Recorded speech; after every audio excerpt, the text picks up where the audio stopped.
ಎಷ್ಟು ಸುಂದರವಾಗಿದೆ ನೋಡಿ ದೇವಸ್ಥಾನ ಇದು ನೋಡಿ ಫೋರ್ಟ್ ಇದು ನೋಡಿ ಕೋಣೇಶ್ವರಂ ರೋಡ್ ನೋಡಿ ಫೋರ್ಟ್ ಒಳಗಡೆ ಹೋಗ್ತಾ ಇದೀವಿ ಇವಾಗ ಈ ಸ್ಥಳ ನೋಡಿ ವ್ಯಾಲಿ ನೋಡಿ ಹೆಂಗಿದೆ ಇದು ಸುಮಾರು 300 ಅಡಿ ರಾವಣ ಯಾರ್ ಜನಗಳಿಗೆ ಪನಿಷ್ಮೆಂಟ್ ಕೊಡ್ತಾ ಇದ್ದ ಇಲ್ಲಿಂದ ಬಿಸಾಕ್ತಿದ್ನಂತೆ ಜನರ ಒಂದು ನಂಬಿಕೆ ಏನು ಅಂದರೆ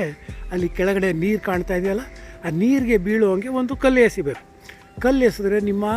ಏನು ಕೋರಿಕೆ ಇದು ಈಡೇರುತ್ತೆ ಈಗ ಈ ಸ್ಥಳ ನೋಡಿ ಇಲ್ಲಿ ರಾವಣ ತಪಸ್ ಮಾಡ್ತಾ ಇದ್ದಿದ್ದ ಸ್ಥಳ ಇದು ಈ ದೇವಸ್ಥಾನ ನಿಜವಾಗ್ಲೂ ಅದ್ಭುತವಾದ ಸ್ಥಳದಲ್ಲಿದೆ ಇದು ತ್ರಿಂಕೋಮಲಿದು ಹೈಯೆಸ್ಟ್ ಪ್ಲೇಸ್ ಇದು ದೇವಸ್ಥಾನ ನೋಡ್ರಿ ಎಷ್ಟು ಸುಂದರವಾಗಿದೆ ದೇವಸ್ಥಾನದ ಪರಿಸರ ನೀವು ಎಷ್ಟು ಚೆನ್ನಾಗಿದೆ ಅಂದ್ರೆ ನೀವು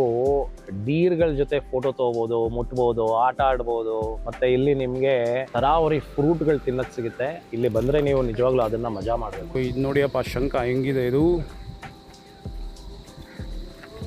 ಎಷ್ಟು ದೊಡ್ಡದಿದೆ